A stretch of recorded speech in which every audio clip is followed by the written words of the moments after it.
Mefford and Kathy Gruver, Fire and Earth, giving you the keys to unlock your limitless potential. Welcome to another edition of the Fire and Earth podcast. I'm your co-host, Jason Mefford. And I'm Kathy Gruver, and we are so happy to welcome you back, and welcome if this is your first time joining us in. We're going to talk about something I believe is vastly important, and we have mentioned in multiple other shows, and that is values. Yep. Values. Well, and I think, Kathy, like you said, we've mentioned it, and it's kind of been a little tangent to a lot of the things that we were talking about. So just like productivity, you can only know how to be the most productive if you understand what your values actually are. And you try to get that alignment in, living those values, and that's going to end up translating into things like productivity, right? Yep. Or a lot of different things from relationship or other stuff like that. So yeah, I'm kind of excited. We've both gone through an exercise, and one of the things that you'll be able to download from the show notes is an exercise that both of us actually went through. And so maybe we'll kind of explain what that is, and then maybe kind of talk about it, or how we're going to get going. I don't know. It's unscripted, so here we go, right? It's also raw, so we're going to, yeah. say nasty things to you. But it's interesting. And I was actually going to tell you how I found this exercise. So when my husband and I were in the process of separating, and I was talking to a friend of mine who's a therapist, and she was kind enough to not only be one of my best friends, but also give me a little bit of therapy advice too. Not crossing the line too much, but she would give me advice when I would ask. And she recommended that one of the things we did was this values exercise. And so she referred me to this site, which is what we'll put in the show notes. And I downloaded all these lovely little pieces of paper. And because I'm a visual kinesthetic, I had fun cutting these out and spreading them out all over my floor. And I came up with my 3 values. And she said, okay, well, now you should have your husband do this as well. And I said, yeah, but we're not going to have the same values. Does that mean that it's not going to work, or, whatever the thing is? And she says, no. This is not about you each having the exact same values, because that's probably not going to happen. Out of the list of what were there, 80 different values? Yeah, she said, 90. Yeah, she said, what it's about is recognizing each other's values and respecting each other's values. So if one of my values in relationship, and it actually is fun and adventure, then them knowing that and respecting that is something that when we make decisions together, we can keep each other's values in mind. And this is why she had us distill it down to only 3, because yeah, you probably have 10, 15, 20, but you can't hold 10, 15, 20 values, especially in relationship. So it was sort of interesting. I sat down, I did this exercise, and he did it as well. And we talked about it, and it was really enlightening, because we had not divergent values, but ones that barely made it on my radar were ones that were important to him. So it was really like, oh, interesting. And so you get to see, when moving forward in relation, what you each value and how that's going to build your relationship. And you can do the same thing in business too. Yeah. Well, and it's one of those too, where, like you said, if fun and adventure is a big value for you, but you're with somebody who just doesn't want to do anything fun or adventurous, obviously that's going to be a bone of contention in the relationship. And so again, either the other person has to realize, hey, I have to have fun and be adventurous sometimes to help Kathy get what she needs, or else the relationship ain't going to work. Right. And so just understanding that, and like you said, being able to kind of play off of each other and realize what's most important to you. And as, the other person in the relationship, can I help provide that to you? Right. Or how do we compromise around that? I was just going to say, or it's not that person has to go do fun and adventure, but when I say, hey, I'm going to take a weekend and go do trapeze and scuba diving and zip lining, and you're not into that, you have to have the ability to go, that's one of your things. Yep. Totally go do that with a friend. So it comes down to that compromise as well, which you just mentioned. So, yeah. Yep. All right. Well, that's the show. There we go. All right, we're done. Just compromise. Well, we probably should explain to people how we did this, and maybe share like what ours were, right? So yeah, there'll be a link in the show notes for you to be able to download this. But effectively, I think it's about 90 different values, and so these are just different words, and there's kind of a description underneath each one of them. Yep. And there's 3 of the cards that are on there. So there's one that's, there you go. You got them too, right? Yeah. So we've got, so what you do. Most awkward thing ever. What am I doing? Is, right foot blue. What you do is you print them off, cut them out, and they end up in these little slips of paper. Yeah. And so there's 3 different things: very important to me, important Mm-hmm. to me, or not important to me. Mm-hmm. And so the first thing that you do, and don't try to overthink this as well. So the first round, you just set them out on the table, and you set those 3 different categories out, and you go through all 90 of these slips and just put them in the different categories. Something that's not really important, it's important, it's very important. Mm-hmm. Go through the whole deck, and then take off all those that were important or not important. Take the pile that you have left of very important, and do the same thing again. Try to separate them into which of these are most important to me. Do that again the second time, and you're going to end up now with a much smaller list. So again, wipe off the important, very important, and now you're left with maybe 15 or 20. I think I probably had something like that, somewhere between 10 and 20 that I had. And then you just kind of line them out on the table, and again, start looking at them. Which words, right, jump out at you? Or can you, what I would do is actually take some of the different ones that were similar, right, and put them and kind of lump them together and say, okay, self-esteem, and I think there was another one called self-worth, and there was another one that was similar. And so you kind of put those together and say, which one of those words do I like the best? Right. And you start wiping them off until you get down to 3. Now, why 3? 3. Yeah, which is hard, right? So I did this last night, and I ended up having 6. And I was like, okay, my brain's shot. I'm just going to have to, figure this out in the morning and come up with, take those 6 down to 3. And there's some reasons for it, right? Like you said, you can't hold space for 10, 15 things. It's hard to remember. So one thing about human learning, we like to learn in groups, or what some people call chunks. And so a normal chunk, right? Chunks brings up all chunk these funny. Chunks. Chunks is a funny word, right? Chunks are coming up. Chunks are in. You're talking about puke? It's a little early in the morning to be talking about puke. We don't know when people are watching this. It could be right after lunch. You could have some very sensitive people whose value is not puking, who don't really want to hear about chunks right now. Yeah, just that word reminds me of an experience I had before. That's funny. Anyway. Okay. Yeah. All right. So anyway, so you chunk it down, because as humans we learn best in chunks of 3 to 5. Sorry. Yeah, we're gonna get every time we say chunks. Okay. It's a drinking game. We'll play the chunks drinking game. Go, right. So as an example, right, if you look at telephone numbers in the US, 10-digit number, how do you remember a 10-digit number? A 3, a 3, and a 4. Because most of the time we can remember things in 3 to 5. If you get more than 5, it's hard to remember, and 3 and 4 is a good number. So again, it doesn't mean that these are the only things that you value, but these are the things that you try to think about every day. So I did it was similar, but a different experience with some different words. And so I came down with kind of 2 overarching values that were important to me in my life, and 3 things that I needed to do every day to be working towards accomplishing or having those values show up in my life all the time. Yes. And so that's what you can do with this. You cut them out, you go through the sorting exercise, and try to bring them down to 3. Yeah. That's really cool. And it's interesting because I know when we were talking off the air, you said that you sort of looked at it as for your life, where I, as a compartmentalizing Capricorn, compartmentalize it even more. I did one on relationship way back with my husband. Then after we actually did split, I did it again because I realized now that I'm looking for new relation, my values sort of changed. Things that I learned from that previous relationship affected what I wanted moving forward, which, we should learn and grow. So our values change.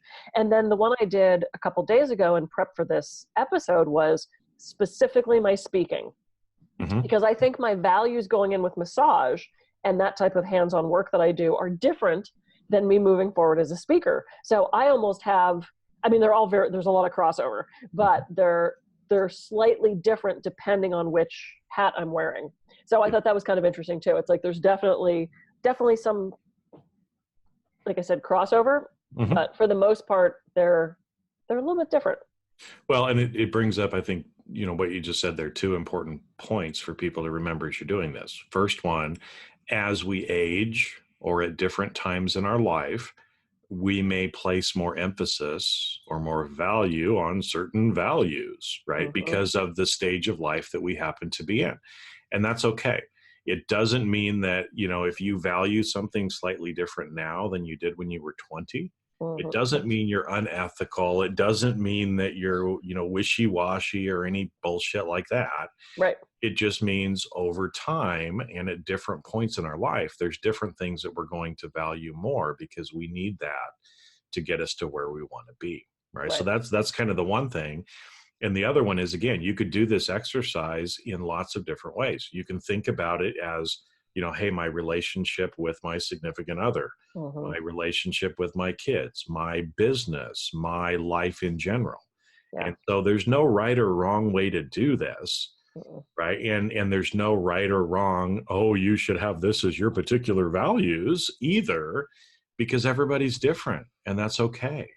And like I said, at different points in your life, you may come up with different things. And so this is also a good tool for you to be able to have to do this at different points in your life. Yeah, absolutely. And I recommend that you all do this. I mean, it's really helpful to know. And it's interesting. I just got a call to keynote a big conference and they sent me all the info about the organization. I mean, like pages and pages and pages. And when we do the onboarding interview on Thursday, they're going to decide whether they want me to do the keynote or whether they want me to just do a bunch of breakouts.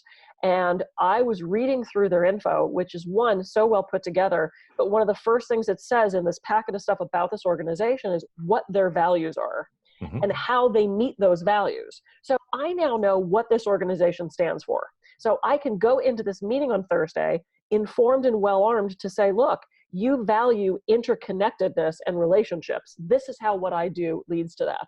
So it informs you about how you can move forward, not only with yourself, but with other organizations and other people. We should get little signs and have to wear our values around so that we know who we're interacting with. That could be our Facebook profile. My name's Kathy and I value blah, blah, blah. Yeah. Because it gives us such a huge hint as to who we are. And you might be surprised at what comes up for you when you do this exercise, because there's a lot of really different words, so yeah. So, all right, Jason, what are your values? Oh, yeah. Well, I was going to say, before we get into that, we got to hold people out, right? Come on, they got to be with us a little bit longer. But the interesting thing I think that you just brought up too was, at the beginning we said that values are kind of tangent to a lot of the things that we're talking about, have an intersection with it. And so exactly what you're talking about with that organization is, now that you understand what they value, that makes it easier for you to communicate with them and to provide or develop and establish that relationship with them as well. Knowing what you value, knowing what they value, and how combined those things can actually help. Yeah. Yeah. Well, and that's why I'm glad they sent me that stuff. And the woman was very clear. She's like, look, we're going to ask you what about, she basically said, you better read this shit because we're going to ask you about it. So I want to know the companies that I'm going into. I want to know what they value. And the other thing that I realized in this is they are very, I don't want to say politically correct, but they are very, we do not discriminate. We do not bully. They have all these protocols about that kind of thing. And in one of my signature stories, I use the word bitch. I can't use the word bitch in front of these people. I mean, I know I can't. I just, even if they would be okay with it, in reading their values and what they talk about with their relationships and how they treat each other in this organization, I can't say the word bitch. It would come off completely wrong. So I realized, oh, okay, good thing to know going in, Yeah, you might have to use some other word. But what I think too, because actually as you were saying that, it reminded me of something that I was reading this week. And we do need to use the best words. And I know sometimes in the business situation, work has become so sanitized and so politically correct that it's actually making it worse. And the story that I was reading, it was a leader who was trying to be authentic with their people and actually have a real conversation about what they were feeling. And so she was using the word alone or lonely. Mm-hmm. which is a word that is a word that an emotion that most people kind of associate with. Yeah. Well, the organization was using the word disassociation, and it's Oh, like if you go back to somebody and say, do you feel disassociated? It's like, what the hell is that? No, I feel lonely. Right. yeah. And And so sometimes we disassociated try is, to we try to like politicize it and make it so that no. it's something that's just a benign word, when Yeah. what people really are feeling is lonely.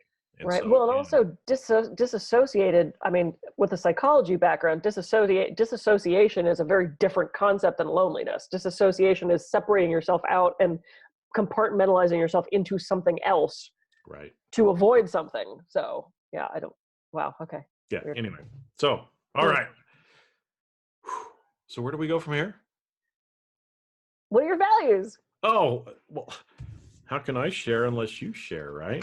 I'll show All you mine right. if you show me So, yours. all right. So, in no particular order, Okay.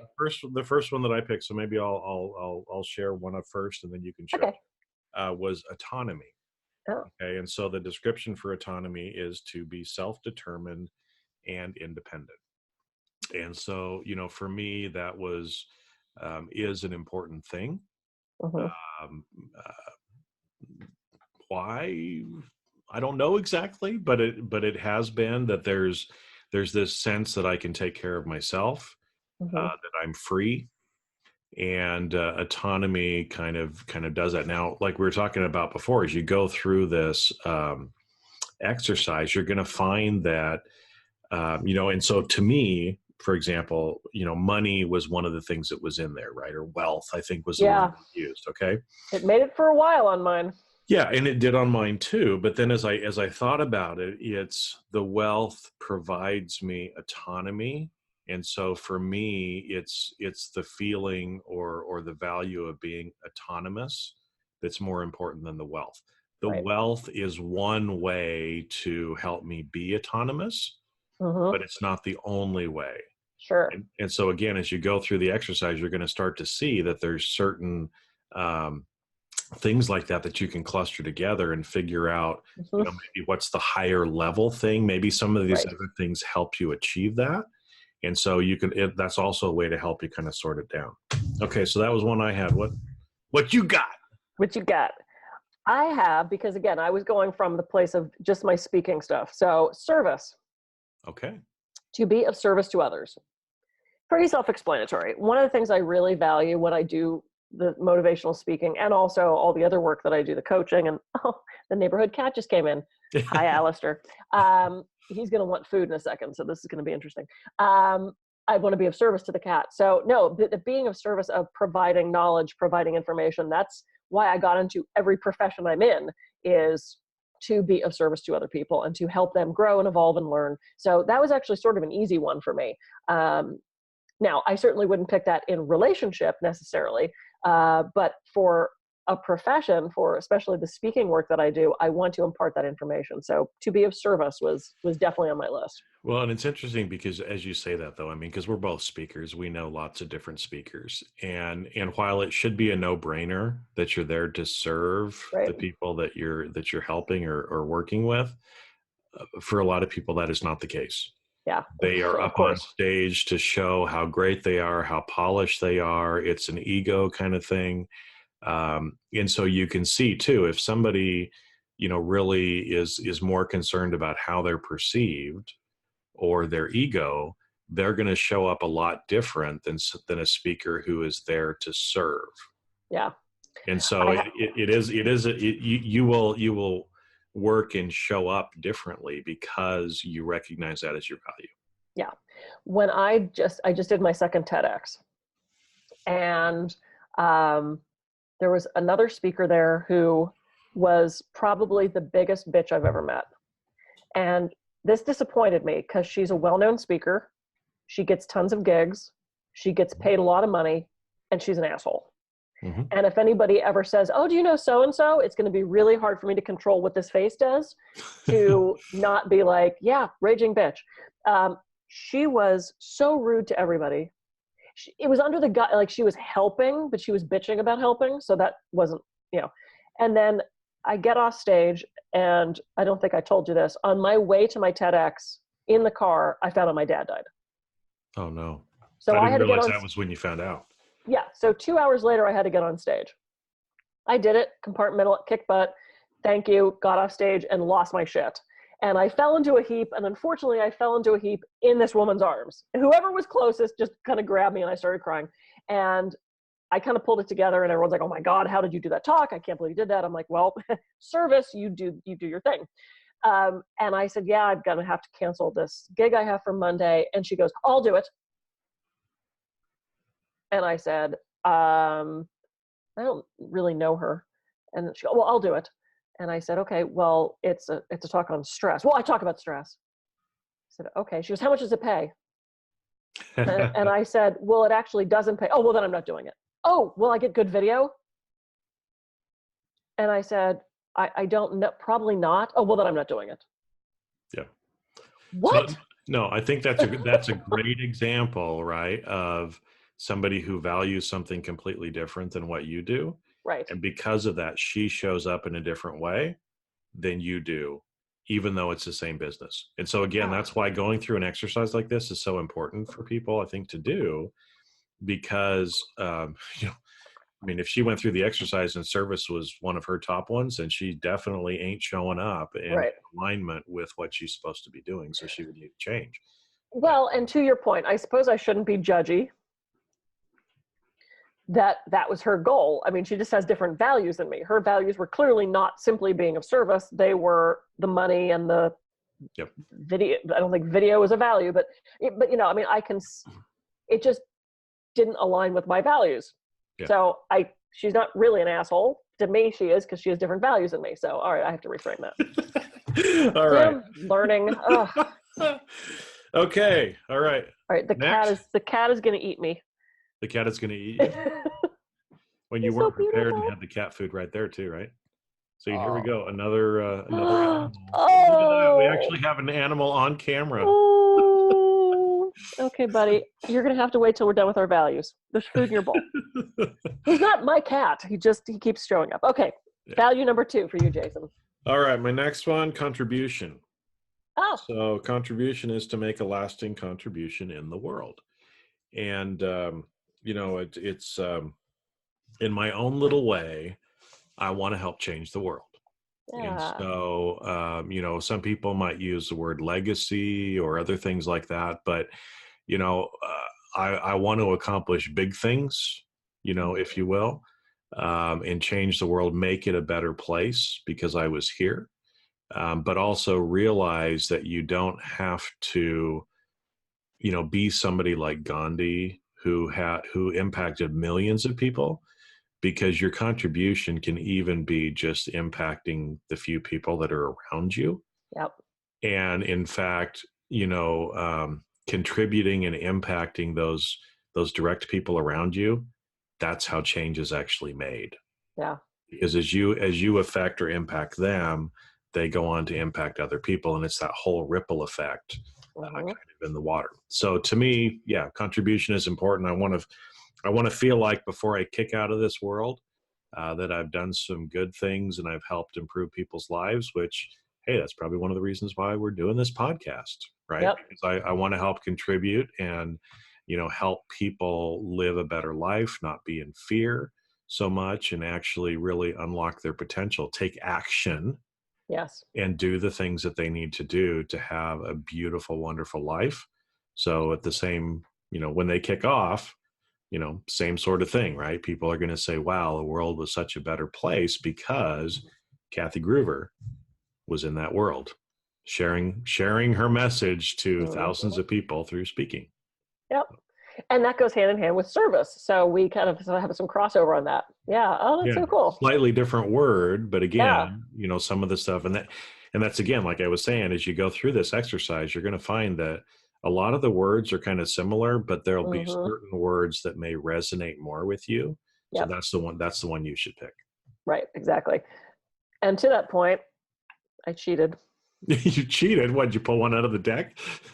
No, I've got 2 that were so similar, but they go hand in hand. So my next is fun and humor. Okay. Because when I'm on stage, it's to play and have fun is what fun is. And humor is to see the humorous side of myself and the world. I'm playing on stage. I'm having fun on stage. I incorporate humor into all of my talks. So to me, that was really two things that just sort of were so interconnected, because if I'm not having fun, I don't want to do the gig. And if I can't be funny, it's not fun for me, so those two just kind of went hand in hand. And this also goes with relationship, fun, humor, adventure. I want to play in relationship as well. I want to, I'm just a big little kid. So I am. So, and this is why you and I have fun, because, or, Right. or we're so compatible. So yeah, so that was mine, fun and humor. Interesting. So we got 2 for 1 on that one, huh? Oh man, which means that I am left with my last one. Okay. Should we make him wait until the next episode? No, that would be cruel, wouldn't it? Well, I say, because I've got mine. I've got my my last one as well. Oh, because you put those together. Because I put fun and humor together as one value. You did kind of cheat then. I did cheat. I'm sorry. Okay. Shame on me. My last one out of the 3 from this deck was genuineness. Is that yours too? No way. Okay, so to act in a manner that is true to who I am. So Yep. Look at that. We actually, we hit spot on one of them. And I hope people that are listening to this can feel that. We're just who we are and trying to show up and be who we are. Mm-hmm. Because, I know for me, I hate it when people are fake. Yeah. And again, I don't know if maybe that was why it was so off-putting, that experience you had with the other speaker. Oh, well, yeah, that's true. It is probably, again, because she's kind of wearing all that armor and trying to present herself in a certain way. And I get it, right? Because that's how you're taught that you're supposed to be a leader and you have power and you do all this stuff, is because of the way that you act. But the reality is, and this is coming out in a lot of other work that's coming out too, and you see like the popularity of people like Brene Brown talking about vulnerability. Yeah. And it's because people are tired of all the fake bullshit that's out there. And they just want people to be real and authentic and genuine, whatever word you use, Right. of actually, show me who you are. Let me see who you really are, be who you really are. And then I can feel comfortable sharing and being who I really am. Right. As well. You do you. Yep. Yeah. Because everybody else is already taken. Oscar Wilde, right? Be yourself, because everyone else is already taken. And we talked about that when we did the mask episode, which was one of our second or third, was being that genuine person. Now, I cheated again. What?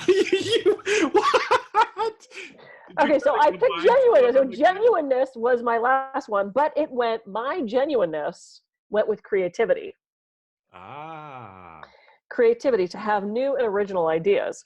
Because to me, part of being who I am is those ideas and those things. So yeah, I cheated again. But that's so funny that we both had we had very similar ones. Yeah, because we didn't plan this before. We didn't know what each other's 3 were until we got on here. So it's interesting, and actually you bring up an interesting point with the creativity and the genuineness, because I kind of see that or feel that in myself too. I'm a little different, right? What? I think when we talked to Phil, he said, embrace your weirdness, right? And I'm probably a little bit weird, but I think that's what helps me provide the value and the contribution to the world. Is I am a little bit different, and you know what? Other people are a little bit different too. And it's okay to be a little bit different. I just, we went to, they have a Renaissance fair down here in the LA area. And so we went to the Ren Fair, last Saturday or Sunday? Anyway, I love those places because it's an opportunity for people to show up and play and be this different person, or not necessarily be a different person, but get to express themselves without people judging. Yep. And so, I just love to people watch and see people express themselves that way. Yeah. And the different costumes that people chose to show up in, because again, when I think Renaissance fair, I'm thinking, European Renaissance, and so there's lots of, corsets and big hoop skirt kind of things and everything. But, there's also people showing up as fantasy characters, Yeah. like elves and, other stuff. And there were even some, kind of, I don't know, like Mad Max in the Thunderdome, kind of sci-fi, like Oh yeah, like cowboy steampunk sort of stuff. yeah, kind of thing. But it's a place again where everybody can show up and just be themselves. Yeah, And I I think love that. we need more spaces like that in everyday life.